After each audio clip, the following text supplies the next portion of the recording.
Bonjour à toutes et à tous, on se retrouve pour la dernière partie de nos vidéos sur les fonctions en Arduino.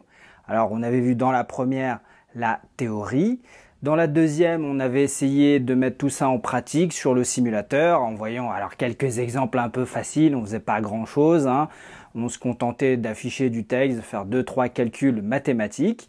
Eh bien, dans cette dernière partie, je vous propose une application concrète, quelque chose qu'on pourrait charger dans une vraie carte Arduino. On va tout simplement faire du code Morse. Et on va voir ensemble bien, que sans les fonctions, ça serait très compliqué, très fastidieux de mettre tout ça en place. Allez, on se retrouve tout de suite sur le simulateur. Donc voilà, on se retrouve sur la simulation. Alors pour les nouveaux qui nous rejoignent, bienvenue à vous. N'hésitez pas à aller checker la vidéo qui s'affiche sur votre écran où on explique un petit peu comment mettre en place ce simulateur. Alors c'est gratuit, c'est en ligne, mais ça marche pas avec tous les navigateurs apparemment. Alors n'hésitez pas à en tester plusieurs jusqu'à trouver celui qui marchera avec votre système. Alors voilà, donc on est dans une nouvelle simulation. Alors comme d'habitude, on va venir cliquer sur cette carte de prototypage. On va appuyer sur supprime du clavier. Et puis on va aller dans les composants, dans le kit Arduino de base. Alors je vais agrandir ça un petit peu plus. Et puis tout simplement, on va venir chercher la petite carte Arduino qu'on va venir poser ici. Voilà. Alors, comme je l'ai dit, dans cette vidéo, on va essayer de faire un exemple un petit peu plus concret, un petit peu plus pratique que ce qu'on a vu, les exemples débiles de la deuxième partie. On va tout simplement faire du code Morse avec notre carte Arduino. Alors le code Morse, je le rappelle rapidement, tout simplement, en fait, chaque lettre de l'alphabet a été traduite dans une séquence de points et de tirets. Donc le A c'est point tiret, le B tiret point point point, ainsi de suite. Les chiffres également. Et puis pour transmettre, pour jouer, pour afficher ce code Morse, on va traditionnellement utiliser soit du son avec des bips plus ou moins longs pour représenter les points et les tirets, ou on va utiliser une source de lumière ponctuelle. On peut faire du code Morse lumineux et c'est ce qu'on va faire aujourd'hui dans notre petite vidéo avec notre carte Arduino. Hop, voilà. Alors ce qui suit, ce sont des petits conseils, bien sûr. Après, vous les suivez, vous ne les suivez pas, vous faites exactement comme vous voulez. Alors, je dirais quand on commence un projet, il ne faut surtout pas partir bille en tête dans l'éditeur de code et taper du texte, taper du code, en disant ouais là je vais faire un tableau, là je vais faire une fonction. À mon sens, le code en fait c'est ce qu'on va faire en dernier dans le projet parce que on n'a pour l'instant aucune idée de la façon dont va fonctionner notre projet. Je dirais la première chose à faire, c'est d'abord de bien définir le projet. C'est-à-dire être capable de l'expliquer en quelques mots à quelqu'un d'autre.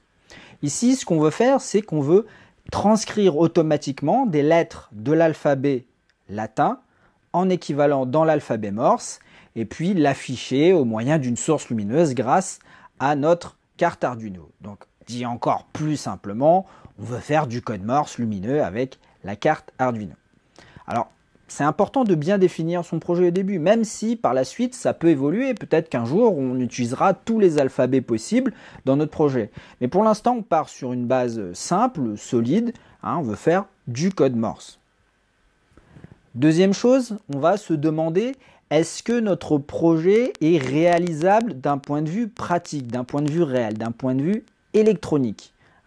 Pour caricaturer à l'extrême ce que je viens de dire, je ne vais pas me lancer dans la programmation d'un logiciel qui permet de contrôler un trou noir avec une carte Arduino si en fait je ne suis pas capable de fabriquer un trou noir et de le relier à une carte Arduino.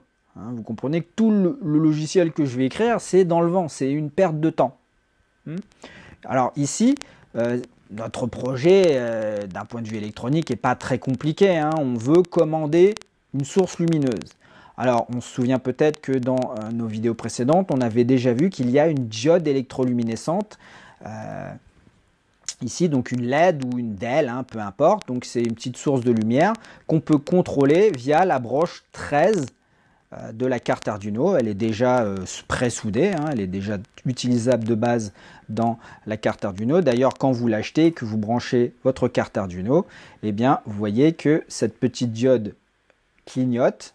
Hein, et ça, c'est grâce, en fait, alors hop, ici, dans l'éditeur de code, c'est grâce, en fait, à ce code Blink, hein, dont j'ai déjà parlé, qui permet de faire ça. Donc, on a déjà une première piste. On sait qu'on peut au pire utiliser cette diode. Donc on va garder ça en plan de secours, en plan B. Pour aller un petit peu plus loin aujourd'hui, on va utiliser une diode externe hein, qu'on va essayer de contrôler. Donc question, est-ce que dans mon simulateur, j'ai des diodes électroluminescentes à disposition? Donc on va venir dans les composants et puis on va farfouiller un petit peu, on va chercher et là on tombe LED. Hein, on a même un large choix de couleurs.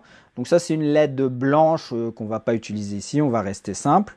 Hein, donc choisissez la couleur que vous voulez. Moi je vais prendre rouge, hein, sans doute qui se verra mieux à l'affichage. Donc je clique une fois et puis hop, je vais poser ici ma diode. Et pour l'instant je ne fais pas de montage, je ne fais pas de soudure, rien. Je veux juste voir si mon projet est faisable. Hein. Ensuite, relier électroniquement cette diode à la carte Arduino, rien de compliqué, ça fait partie des bases de l'électronique, hein, et puis c'est même prévu par les cartes Arduino, donc pas de problème. D'un point de vue électronique, mon projet est valable. Maintenant, réfléchissons à la partie logicielle. Hein. Un projet, il faut beaucoup l'anticiper en avance, bien le préparer, bien le structurer. D'un point de vue logiciel, donc j'ai besoin de commander l'éclat de cette diode. Hein, donc j'imagine que je vais relier cette diode à une des broches ici. De quoi est-ce que j'ai besoin dans mon logiciel pour commander l'état électrique des broches? Eh bien, il y a des fonctions standards, des fonctions de base du système Arduino qui me permettent de le faire. Donc, j'ai besoin de rien de plus. Donc, a priori, mon programme est tout à fait faisable. Hein. Je commence à avoir une idée de la façon dont il va fonctionner. Je vais créer des fonctions qui vont me permettre d'allumer et d'éteindre la diode en respectant les points et les tirets et les séquences des différentes lettres de l'alphabet Arduino. Donc mon projet est faisable d'un point de vue électronique. D'un point de vue logiciel, a priori, il n'y a pas de problème qui ont été identifiés au préalable. Donc, mon projet est possible et donc je peux m'y atteler. Donc maintenant, en premier lieu, je vais réaliser la partie électronique, la partie réelle. Hein. Si ça ne marche pas, la partie physique ne marche pas, il y a peu de chances que je puisse rattraper le coup avec la partie logicielle. Donc c'est très important d'être très soigneux et d'être très attentif à ce qu'on fait pour d'abord éviter la casse de matériel et puis pour être sûr que le projet va être finalisé. Donc ici, on se souvient, on essaie de se souvenir comment on branche une diode sur une carte Arduino. Alors pour ça, on va consulter la littérature. Ici, on a une petite représentation schématique d'une diode électroluminescente. Et ce schéma nous rappelle que eh bien, le courant peut traverser la diode si il part de la cathode et passe à travers il part de l'anode pour aller vers la cathode. À ce moment-là, la diode est passante et en plus, elle va émettre de la lumière. Voilà. Donc, sur notre petite diode, on a une anode et une cathode qui sont écrits là. Donc, bon, c'est un peu écrit au-dessus parce que c'est caché par le curseur de ma souris. Je l'ai un petit peu agrandi pour qu'on le voit mieux. Hein. Alors, il faut qu'on fasse rentrer le courant par l'anode de la diode. Et on se souvient en électricité que le sens conventionnel du courant, c'est du plus vers le moins. Donc, le plus sur une carte Arduino, ça va être 3,3 volts ou 5 volts. Ici, on va prendre 5 volts, donc le plus, qu'on va venir relier à l'anode de notre diode. Et puis, on part de la cathode et on va aller vers le moins, donc GND, ground, ou la masse en français, le moins, l'équivalent moins, sur une pile. Toc, et on fait ça. Alors si on veut, on peut essayer de tourner un petit peu la diode. Alors je l'ai trop tourné. Toc, ici.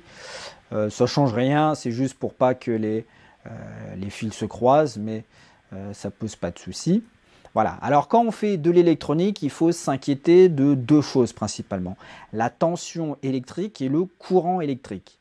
Ici, la tension électrique va être de 5 volts aux bornes de notre diode, donc ce qui est suffisant pour qu'elle s'allume. Et le courant électrique, par contre, ici, va être beaucoup trop important avec ce montage. Si je lance la simulation, vous allez voir qu'il y a cette petite étoile, ce petit éclat qui nous dit qu'il y a un problème. Alors c'est caché, c'est un petit message en anglais qui est caché derrière le pointeur de ma souris, mais qui dit qu'en fait le courant est de 275 mA, alors que le maximum autorisé pour cette diode est de 25 mA. Donc en gros, on a grillé la diode.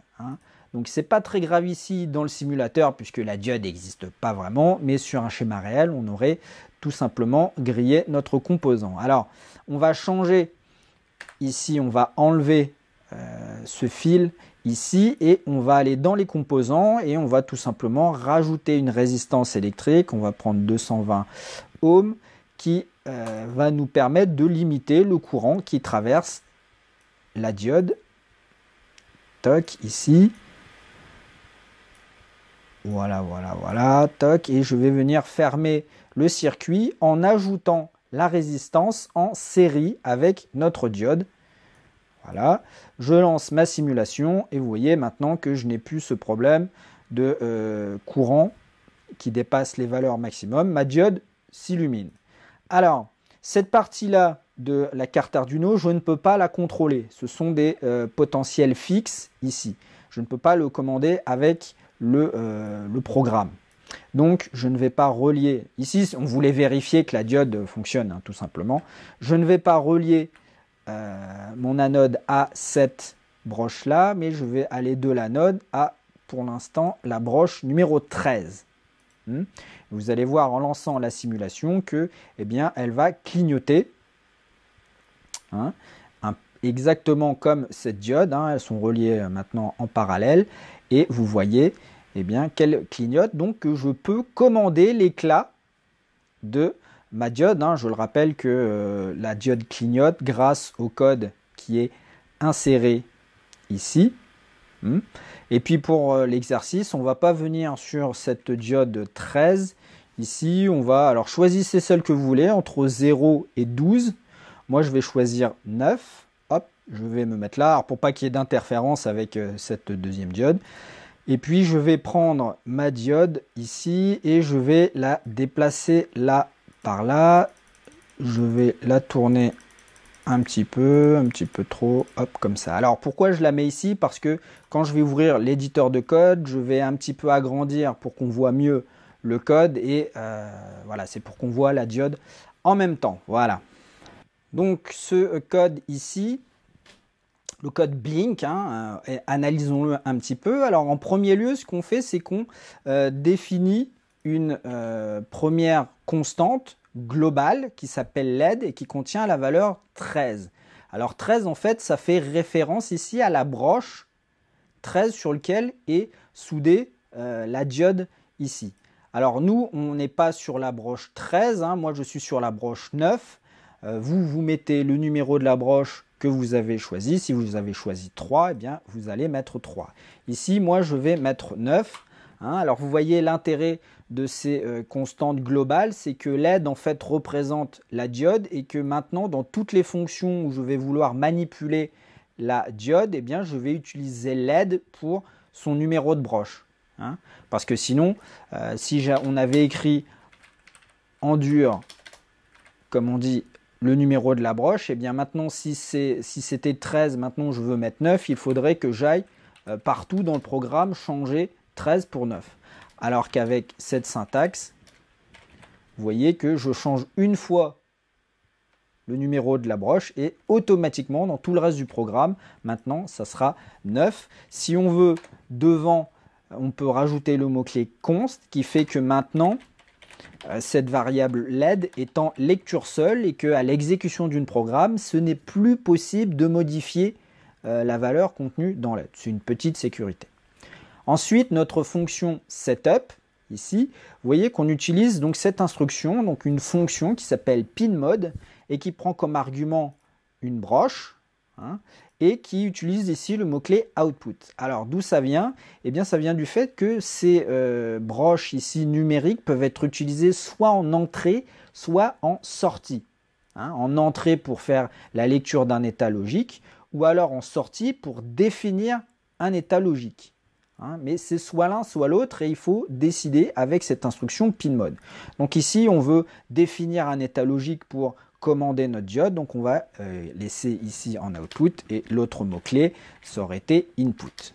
Toc. Donc on fait ça une fois au début, et on n'a plus à le faire. Ensuite, notre fonction loop, très intéressant. On constate, hein, on observe cette fonction digital write, donc qui prend pareil une broche en argument et qui nous permet de définir l'état logique de la broche et du coup l'état électrique. Ici, cette instruction eh bien, va faire passer la broche LED à l'état haut. Hein, donc ici pour nous LED c'est 9. Donc l'état électrique de la broche 9, on va avoir 5 volts de tension entre 9, la broche 9 et la masse de notre carte Arduino. Donc un courant va pouvoir circuler à travers, donc dans ce sens-là, hein, va pouvoir circuler à travers la diode, ce qui va l'allumer. Deuxième fonction intéressante, delay, qu'on a déjà vu en fait, qui va stopper provisoirement pendant une durée de 1000 millisecondes, donc une seconde, l'exécution du programme. Donc ici on allume la diode et on ne fait rien pendant une seconde. Donc la diode va rester allumée pendant une seconde et ensuite on appelle à nouveau digital write, cette fois-ci avec le mot-clé low, donc bas, qui va basculer l'état électrique de la broche 9 à l'état bas. Donc on va avoir une différence de potentiel de 0 volts entre la broche 9 et la masse. Donc aucun courant ne va circuler dans la diode, donc elle va être éteinte. Et à nouveau, on attend une seconde et on revient en haut de la fonction loop et on recommence, on allume, on éteint, on allume, on éteint, on allume, on éteint au rythme d'une seconde entre chaque état. Donc c'est grâce à ces instructions-là que la diode clignote, tout simplement. Voilà. Donc on va s'en servir. Hein. Maintenant, on sait comment allumer la diode. Donc on va créer, donc c'est une fonction, c'est une vidéo sur les fonctions. Hein. Donc on va créer deux fonctions, une fonction qui s'appelle allumer, donc toc, et une fonction qui s'appelle éteinte. Toc, comme ça. Voilà. Alors, quand vous créez une fonction, vous devez vous inquiéter de 4 choses. La première, quels sont les arguments en entrée de votre fonction? Ici, on veut tout simplement allumer une diode, donc il n'y a pas de paramètres particuliers. On va laisser comme ça sans mettre d'argument en entrée. Deuxièmement, quelle est la valeur retournée par votre fonction? Ici, pareil, on veut juste allumer une ampoule, on ne fait pas de calcul particulier, on ne fait pas de traitement spécial, donc on va laisser à void, on ne va pas retourner de valeur. Troisièmement, que fait notre fonction? Quelle est sa mission? Ici, allumer, on veut tout simplement faire que la diode s'allume. Donc, on va venir copier cette instruction pour allumer la diode.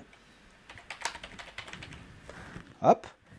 Et quatrième chose, vous devez vous poser la question, hein, c'est très important, quels sont les critères, quelles sont les conditions qui peuvent faire planter ma fonction? Quels sont les cas particuliers qui vont faire que ma fonction va rater sa mission, qu'elle ne va pas retourner la bonne valeur, celle que je lui demande de faire, ou de ne pas accomplir sa mission, tout simplement faire planter le programme. Ici, on ne peut pas faire grand-chose, hein. Digital write doit marcher, sinon c'est qu'il y a un problème physique, il y a un grave problème avec la carte Arduino. Donc, on va laisser ça, hop, comme ça. Et donc, on passe à la fonction éteinte. Et pareil, de la même façon, on va venir copier ici, hop, et on va mettre le mot-clé low. Alors, quelque chose qui est très important, j'ai peut-être pas insisté assez, faites très attention à la casse, hein, c'est-à-dire, est-ce que les mots, les lettres sont en majuscule ou en minuscule? Ici, low en grand avec toutes les lettres en majuscule, ce n'est pas du tout la même chose que low en petit, comme ça, ou même comme ça. Hein. Il faut scrupuleusement respecter la syntaxe des choses. Hein. Je l'ai déjà dit, LED comme ça avec un petit L, ce n'est pas du tout la même variable que LED avec un grand L. Voilà. Hop, donc ici, on éteint la diode. Voilà, donc on a nos deux premières fonctions qui vont nous permettre d'allumer et d'éteindre la diode. Donc, deuxième étape, et bien maintenant, on veut créer des points et des tirets. Alors pour ça, rien de plus simple, hein, on va créer à nouveau deux fonctions. Hein, une fonction qui s'appelle point, ici, et une fonction qui s'appelle tiret. Hop, j'ai oublié les parenthèses ici. Alors le point, donc on va, alors première question, quelles sont les variables en entrée? A priori, on ne sait pas pour l'instant, ça dépend de notre set. Quelles sont les valeurs retournées? Bon, pareil, hein, on fait que allumer une ampoule, on n'a pas vraiment besoin de valeur de retour. On pourrait retourner un type booléen pour dire que tout s'est bien passé, mais ici, on ne va pas compliquer plus notre fonction. Alors, ce qu'on fait, c'est on va allumer dans un premier temps. Alors, il y a deux L, hein, oui. Ici, notre diode. Et on veut la laisser allumer pendant un certain temps. Alors, ce temps, il faut le définir. On va le définir ici en variable globale. Je vais créer donc une variable en lecture seule, type entière, qui s'appelle tempo, qui va en fait servir à donner la cadence à mon code Morse. Si le code Morse va se jouer rapidement ou lentement. En fait, ici, je définis, hein, on définit, alors en fait, non, tout simplement, voilà, c'est la cadence du code Morse. C'est la durée du point qui va nous servir de référence. Donc ici, delay, je vais, alors c'est un E, ici, je veux garder, hein, ma diode allumée pendant une durée tempo qui va représenter le point. Alors, on revient sur les arguments en entrée. Hein. Je vous ai déjà dit que dans les langages de programmation, on n'aime pas beaucoup travailler avec les variables globales. Ici, ce qu'il faudrait faire, hein, vraiment, c'est créer une variable durée, ici, et appeler la fonction comme ça. Donc, par exemple, dans mon setup, je viendrai, alors, je viendrai utiliser ma fonction point comme ça. Donc, en argument, je mets tempo, qui est passé dans la variable temporaire durée, et qui crée une durée, un délai, un retard, qui va utiliser en argument de ma fonction delay, pardon, avec la durée. Voilà.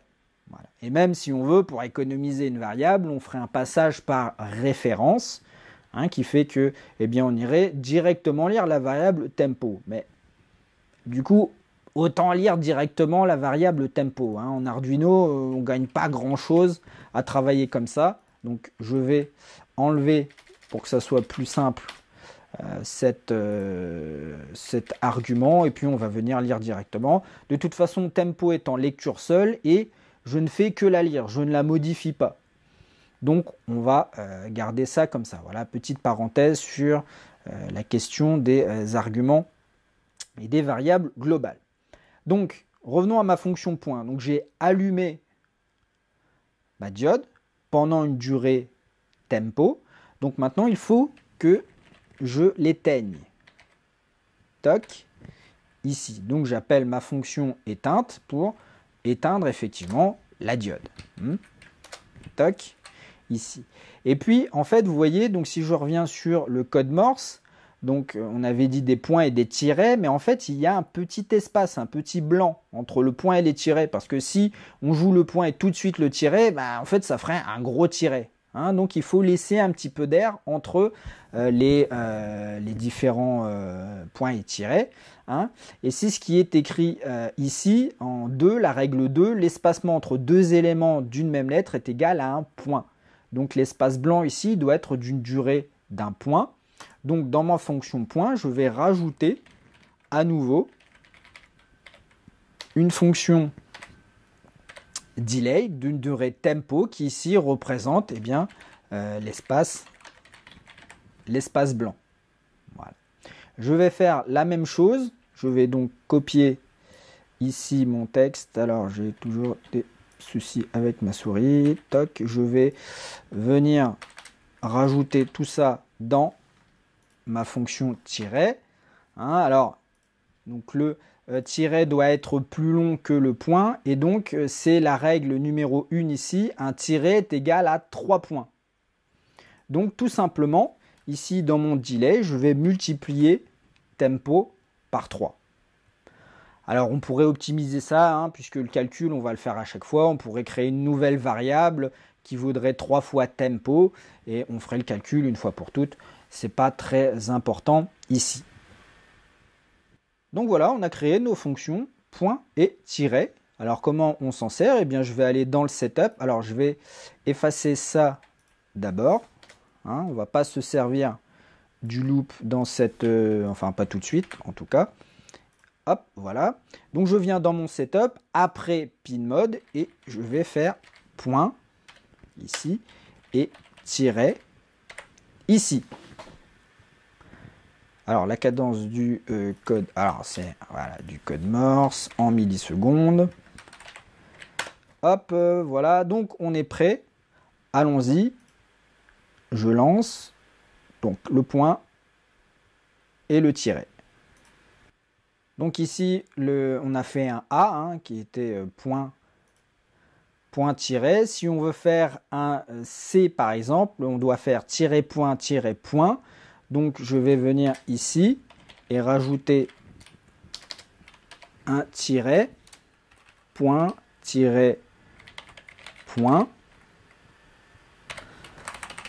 Toc, comme ça. Alors allons-y. Qu'est-ce que j'ai oublié? Ah oui, bien sûr, erreur classique. Le point, virgule, toc. Donc tiret, point. Voilà, vous voyez, finalement, c'est pas très compliqué hein, de faire du Morse avec la carte Arduino. Je n'ai pas coupé la simulation. Alors, c'est pas très pratique d'utiliser tiret-point. Moi, ce que je veux, en fait, c'est taper des lettres directement. Alors, ce qu'on va faire, eh bien, on va créer des fonctions, une pour chaque lettre de l'alphabet, et chaque fonction va contenir eh bien, la séquence de la lettre qui correspond. Hop. Alors, nouvelle fonction, donc type void, hein, on ne va pas se compliquer la vie. Donc, lettre A, par exemple, ici, toc et toc. Alors, c'est vrai que je suis toujours en train de vous exhorter, de vous inciter à utiliser des noms de variables ou de fonctions qui ont du sens. Alors, je dirais, et pas utiliser une fonction qui s'appelle A, B, C, D, E, quelque chose que, voilà, dans 2 mois, on ne sait plus du tout de quoi il est question. Là, je dirais, c'est l'exception qui confirme la règle, puisque si j'appelle ma fonction A, eh bien, elle correspond au A en Morse. Hein? Alors, bien sûr, si j'utilise d'autres alphabets, il faudrait que je précise, par exemple, Morse A, ici. Mais là, j'utilise que le code Morse. Le A, c'est forcément lié à l'alphabet Morse, pardon. Donc A, eh bien, écoutez, ça suffit tout simplement. Hein? Donc la séquence du A, c'était point, tiret. Hop, donc dans ma séquence, je vais écrire point, tiret, hein, point, tiret ici. Alors, quelles sont les autres règles du code Morse? On voit, alors, c'est la règle numéro 3. L'espacement entre 2 lettres est égal à 3 points. Donc, entre chaque lettre, je dois laisser une durée de 3 points. Donc, ce que je vais faire, c'est qu'à la fin de chacune de mes lettres, je vais rajouter un délai égal à 3 fois tempo. Hein, vous voyez vraiment l'utilité de cette variable tempo, c'est que maintenant, si je change ici, alors, hop, on va faire un peu de ménage, on n'a plus besoin de ça. Si je change ici la valeur de tempo, je le change une fois pour toutes au début du programme et tout mon programme est impacté automatiquement par cette modification. Donc, je viens ici, je vais tout simplement appeler ma fonction A, je lance ma simulation Et vous allez voir que c'est beaucoup plus long, voire 2 fois plus long. Au contraire, si ici je divise par 1000, vous allez voir que ça va passer très rapidement. Vous voyez. D'accord, donc les tests que j'ai fait, j'ai mis 500 pour qu'on ait bien le temps de voir ce qui se passe. Donc j'ai créé ma fonction A. Alors bien sûr, ça c'est effacé. Donc il ne me reste plus qu'à faire la même chose pour les autres lettres de l'alphabet. Donc ici, un B, c'est tiret, point, point, point. Hop, donc on n'hésite pas à abuser du copier-coller. Tiret, point, point, point. Toc, et je vais venir vérifier que cela fonctionne. Donc on va avoir le A, point, tiret, et maintenant le B, tiret, point, point, point. Voilà, c'est aussi simple que ça. Alors, je vous fais grâce de la partie où je crée toutes les fonctions. Malheureusement, vous êtes obligé de faire rentrer l'alphabet Morse dans la carte Arduino. Et là, le plus rapide, c'est de taper toutes les fonctions à la main. Alors, hop, magie du montage. Donc, moi, j'ai déjà créé toutes mes fonctions de toutes les lettres. Alors, j'ai pas fait les chiffres, n'hésitez pas à le faire vous-même si vous voulez, c'est exactement le même principe. Faites attention que vous ne pouvez pas appeler votre fonction 1 comme ça, puisqu'on n'a pas le droit de faire commencer le nom d'une variable ou d'une fonction par un chiffre. Vous allez être obligé d'utiliser des lettres probablement. Ici, donc là, c'était P. Donc, j'ai réécrit toutes les lettres de l'alphabet, ici. Alors, le T, oui, c'est un tiret. Ici, alors bien sûr, à concurrence que j'ai pas fait de faute dans les différentes séquences. Et maintenant, eh bien, c'est très facile à utiliser. Alors, je vais commenter ça pour l'instant, ici.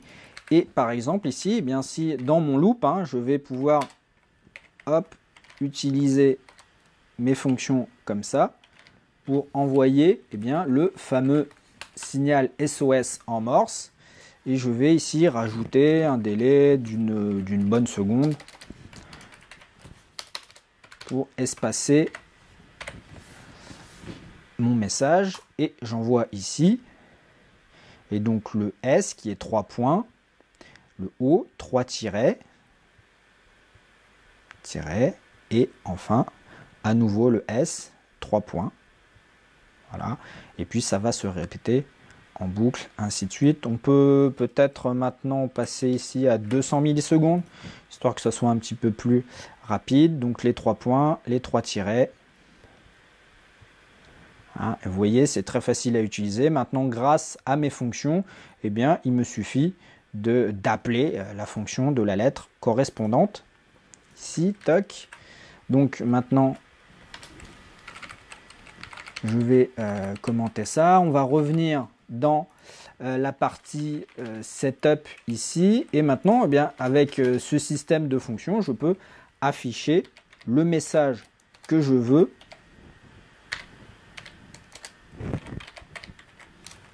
avec mes fonctions en morse. Vous voyez que on perd. Alors c'est peut-être un petit peu compliqué un peu au début à mettre en place ces fonctions, c'est pas très agréable de recopier toutes ces séquences, mais là maintenant j'ai un programme qui me permet d'afficher tout ce que je veux en code morse. Et vous voyez, c'est aussi simple que ça à utiliser.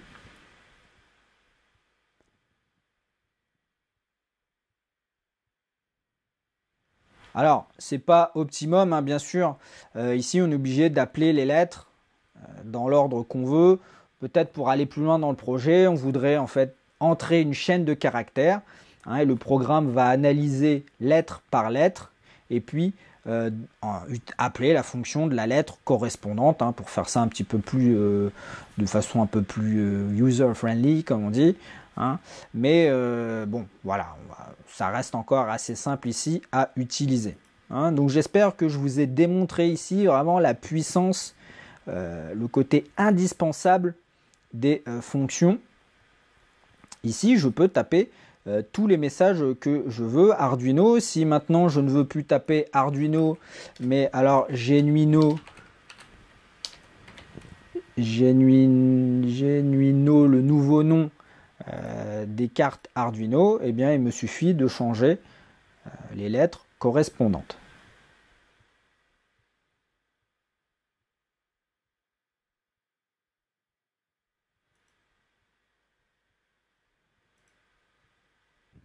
Alors à titre d'exemple, eh bien, je vous ai fait un deuxième programme que je vais mettre aussi dans les descriptions de la vidéo. Hein. Vous pouvez retrouver tout ça déjà à disposition.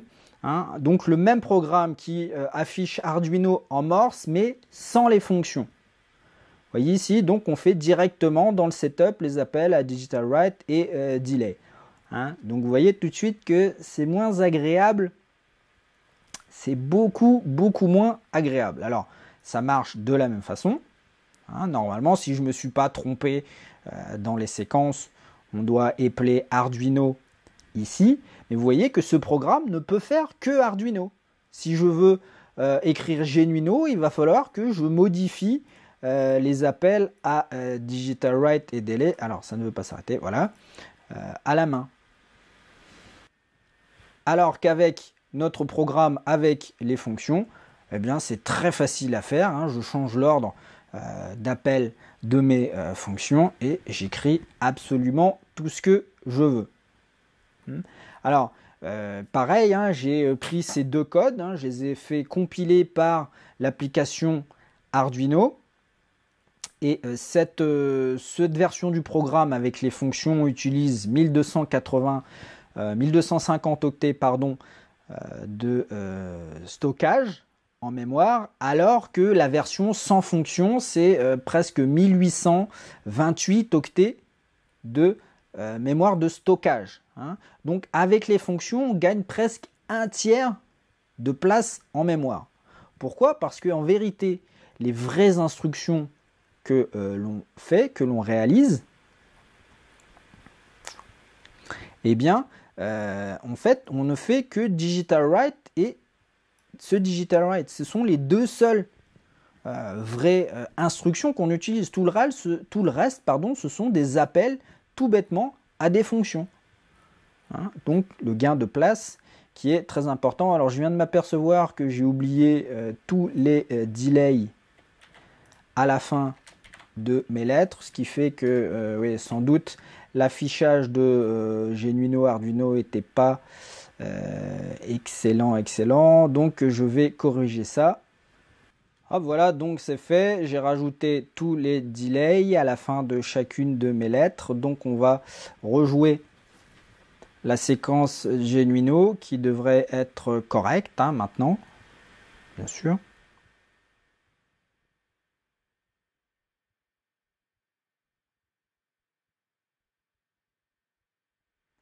Effectivement, ça a l'air mieux. Et si on revient sur Arduino,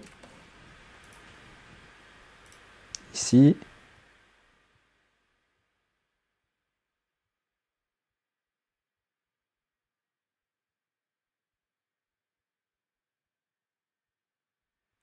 on a effectivement les lettres qui sont bien découpées dans le temps.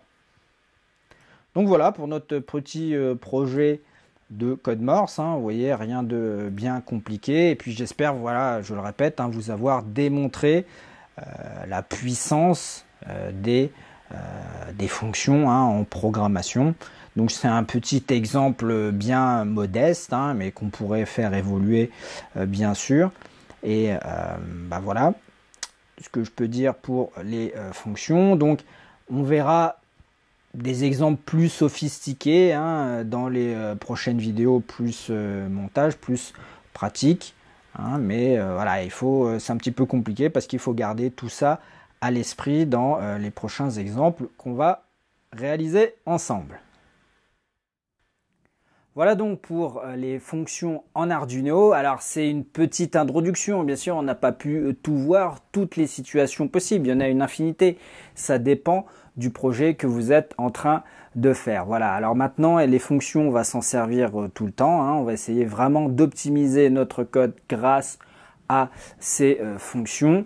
Et puis donc ça met fin au cycle, hein, comme je disais, les vidéos sur vraiment l'aspect programmation pure. Il reste quelques petites choses encore, mais qui sont un peu liées au matériel. Donc on verra ces éléments au moment opportun. Et puis voilà, dès les prochaines vidéos, on va commencer enfin à rajouter de l'électronique, à faire du concret, des montages concrets. Voilà, je vous dis à très bientôt pour la suite de nos vidéos sur Arduino. Ciao!